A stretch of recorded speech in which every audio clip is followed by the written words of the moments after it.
Hey guys, thanks for having me. I want to say something by way of encouragement.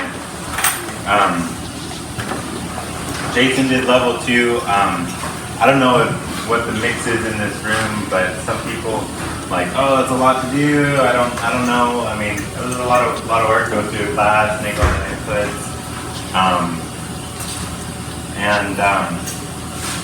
it's really important. I don't want to take away from that, but I also really want to encourage you. Really, the reason for natural farming is grow food successfully. Grow food or grow your crops profitably. Grow your crops so that your kids, if they wanted to be farmers, they could take over a profitable farm. You know, it's really possible, even if you have a 10 by 10 section. I'm working with refugees in the mainland, and there's refugees in Texas. They were given help to get an acre, and they're making $70,000 a year on their acre of cropland because they're just farming. And so there's a lot of, like, you know, you have people that have gone before you, and you're like, oh, you know, these are special people, you know, Kim and Drake and Mike and just Dr. Park, and you know, but there's room to show success all across the board. There's a lot to be seen in what natural farming can do in crops and in profitability. You know, it really works in dollars and cents if you can. Yeah, so I don't know. Good food, really good food, tasty food. I just felt like that was an encouragement for all of us. That's you know, I feel like learning to grow food is a lifetime journey. So today I was asked to speak, and it's about observation. So natural farming is about observing nature and learning from our surroundings. There's there's a method to it, and there's a lot that's gone before you, but it's also about us being empowered as farmers to know what's going on and how to deal with that using kind of what nature's provided, which is really empowering, you know, for us here in Hawaii, with, you know, we're in the US, and for people that have absolutely nothing anywhere in the world, that you might take this, giving that knowledge, you can walk away and there's nothing else they need from you. So it's really puts an even playing field to farming.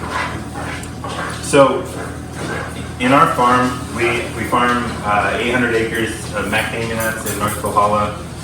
We use only natural farming now. And we're certified organic. Natural farming is certifiable organic. We didn't always farm all natural farming, and we weren't all organic. We had a split operation for the last 12 years, half conventional, half organic.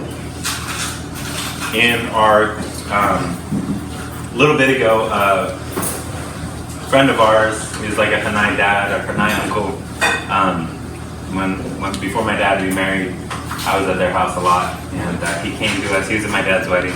He came to us and he asked our opinion on this grassland remediation proposal that he got. We went over to his house because his cow was down and dying because it had eaten too much fireweed in his grassland pasture. And so we took a giant cattle syringe full of LAB and jammed it down its throat, and the cow was back up the next day. It ate for the next 6 months and went to market.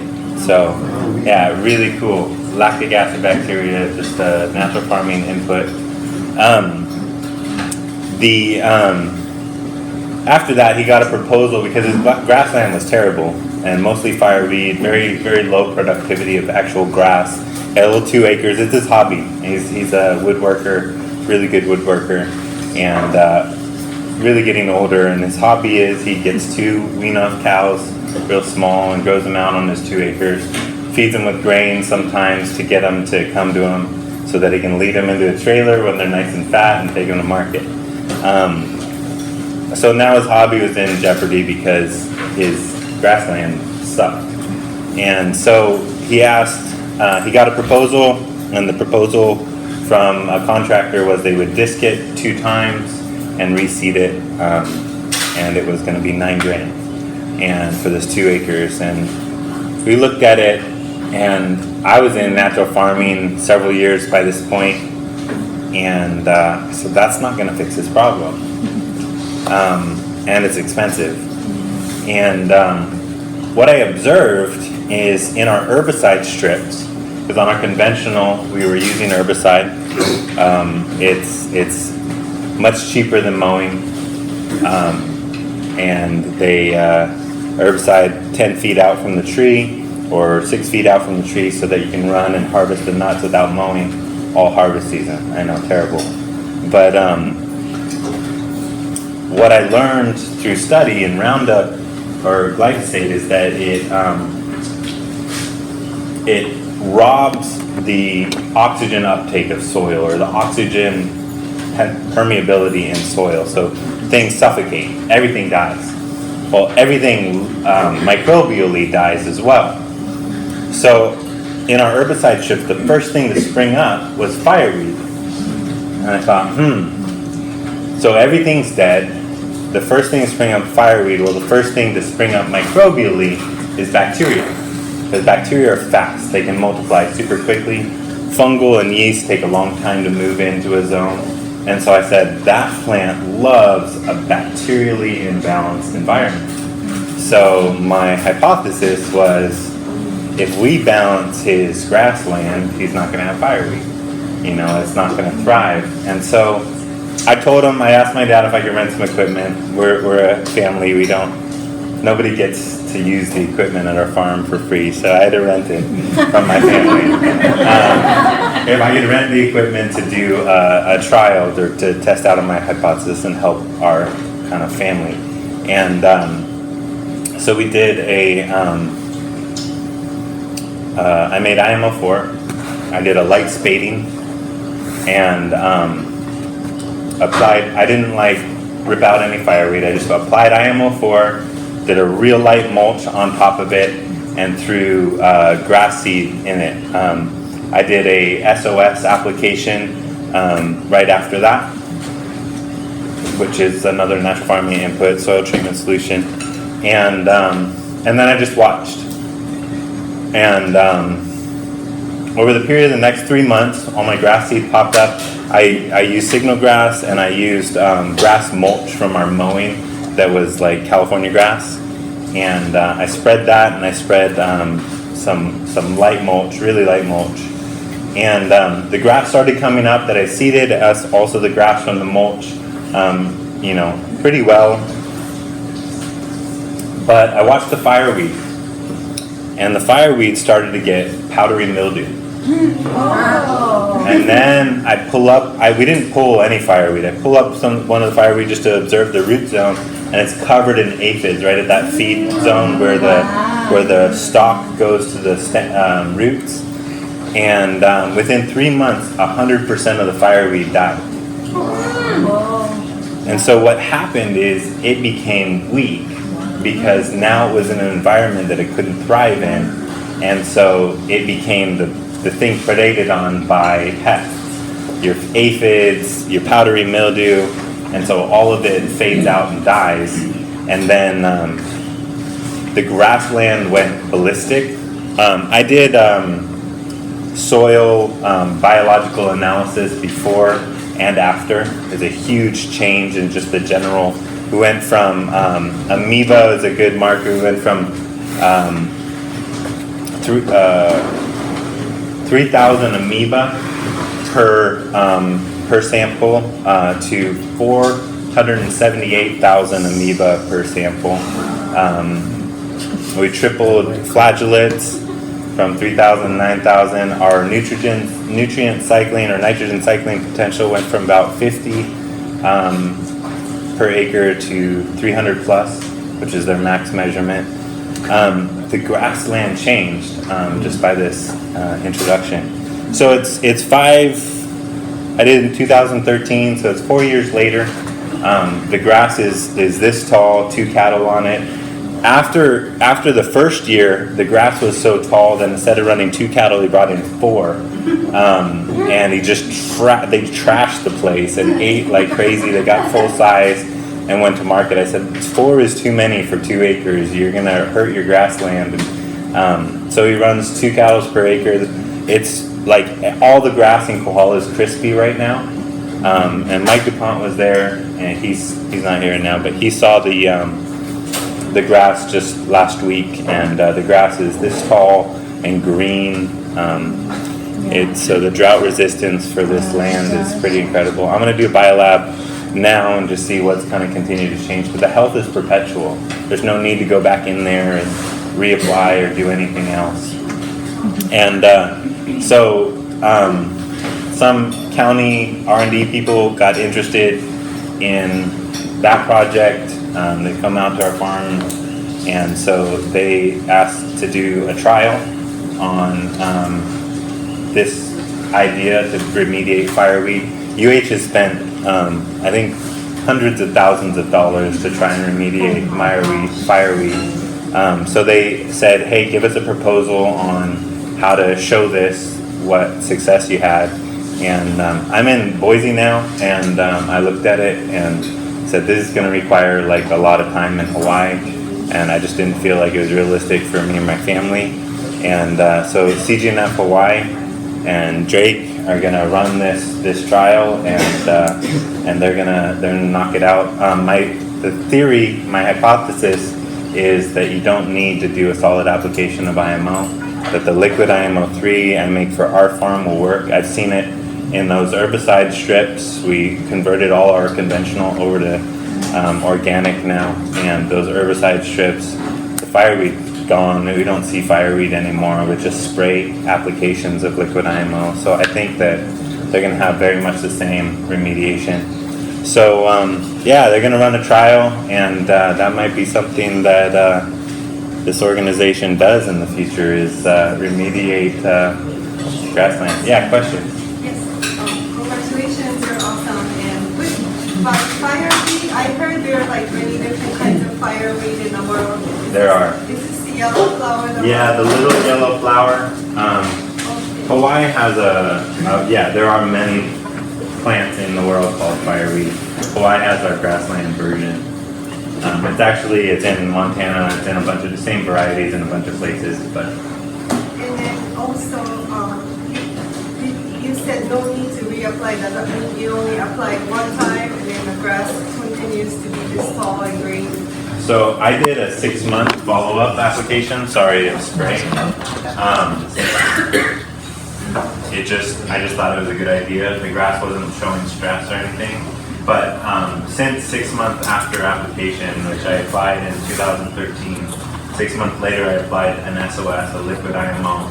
I haven't done anything. And right on the other side of the fence, right next to them, they still have fireweed. They still don't have grass growth. The grass looks terrible. And we're talking about this far away. So yeah. You said that in your orchard you no longer get the fireweed up, but what do you do to control the grass then in your orchard? Do you mow? You have to go back to mowing. We mow. We're organic now, and we mow. We have that's the kind of the major change in cost. I think we've lost a lot of costs, but we have increased mowing man hours. Can you say what the real negative effects of letting the fireweed grow are? So I think fireweed's an indicator of overall decrease in soil health. So generally, fireweed is associated with poor grass yields and poor overall biomass of grass per acre. So if you're a cattleman, grass per acre is dollars per business, So that's one reason it's negative. Second, cows eat it, and when they eat it, they do die. They lay down and they stop eating, and they can't digest it. A goat could eat it, but cows can't. Yeah. Honey from that kind of fireweed is toxic to you. I believe it. Yeah. It is. Could bees make it? I went to a meeting from one of the research people that was with the university, and he talked about how in Ethiopia the honey gets tested to see if it has that toxin in it. Also, being that the animals eat it, it messes up their digestive system completely, so they die. So LAB might remediate that. We did that on a trial with that cow. Yeah. On the herbicide strips, did you use the IMO or just the spray too? We've used just spray. We haven't applied any solid. We constantly trying to do as much composting as possible. So we have kind of a steady march around the orchard. It takes a lot of material to cover that much acreage with mulch, but we have a major mulch and composting program. I make basically as close to IMO as I can with my material. And how long did it take after you sprayed the herbicide areas for it to come back to health? The grass is really fast. So maybe 6 months or less to see a real change in grass. Trees are kind of a year to really refoliate, and maybe 2 years to come back full in production if they're like completely defoliated and dying. Trees are more like a slow-moving ship. Grass is kind of a sports car. Actually, I tried with the dead soil with IMO, Chris is talking about. It became a totally living soil. In 3 months, half of them we grew the soybean. And the soybean harvest natural farming side was 30% more. Yeah, and then mushroom and all the earthworm and everything came back. All the little creatures supposed to be in the soil. And even we harvested, and the conventional side had tons of weed. They spray with the Roundup and whatnot. Our side hardly had a weed. Yeah, that was amazing. The liquid or the IMO? We did a solid. Yeah. I'm curious to see if the IMO thing works on cane grass. I think it'll feed cane grass. Cane grass likes balance. And it really works. Heavy mulch is extremely effective for keeping. If you have soil, if you have rock, you got to talk to Mike on how to make soil. But natural farming and principles, you can create soil a lot faster than the million years they tell you. And if you don't have a soil, just get a wood chip or green waste, just pile up maybe 2 foot, and then you apply. No, but if you want to make soil, I put it about this much, and then you do the lactic acid bacteria. You need to kill the pathogen first if you bring it from the green waste, and then you do the same step. IMO for soil treatment solution, and then you will make soil for you. But when you make a mulch this deep and then put IMO4 and the soil treatment solution, it will heat up. So you need to wait. The heat is really cool down. Before you plant. Yeah, before you plant. No, I understand. I've been making soil myself for 2 years. So is there anything the association is doing to rectify the mulch problem that we have? We only get 10 cubic yards now, when I used to get 32. So is the organization doing anything to try and fix that problem? Because I can't make soil anymore. Because they put a cap. You can't get 32 yards anymore. You can only get 10. 10 per person per day. Wow. Because It does work out for the local farmers. They did that for the, so that all the big, builders, taking all the mulch for their big, for all. Oh, so you can get infinite mulch, you just have to do 10 a day. Correct, yeah, but cost effectively, it doesn't work because I used to get 32 yards of mulch. I'd get 10 of them, which would cost about $1,500 to make 32 yards of pure soil, but it takes 2 years. But now I can't do that because the county has a cap of 10, but I still have to pay triple the amount to get mulch that's free because I'm paying a trucker. So if anyone knows a trucker that can haul 10 mulch, please let me know. Interesting problem. Yeah. Wow. Come to doing that now. Any more fiery questions? Sorry, I'll tell you. No, those are real problems. Yeah, it's a Agriculture. problem for me because I'm trying to grow and I'm trying to do things, but I can't with this new county. Now, I know it's good because they're tilling it and they're heating it and they're killing all the weeds and everything in fire ants, I agree. But for people who actually really want to farm and the county and the state claims they want agriculture here, well, they're not helping me out. So that's, I just wanted to bring that to everyone's attention that people who are trying to farm are able to now. So what we do here at CJNF Hawaii is we bring solutions for things. That sounds like that's a political thing. Yeah. I'm also the president of a farmers union. That's where you should bring that up. That's what we do, political advocacy. So that's a great place to bring that And up. then we know there's a meeting for that. I'd like to go. Quarterly meeting, it's going to be September 19th at my place. Yeah. So we had a meeting with Terry Kim. I don't want to talk about it. And the county is giving over the whole mulch thing to a private company, and then they're gonna eventually get into making compost. They haven't yet, but they're still cutting it off. So there's progress. Cool. So let's give a round to Chris.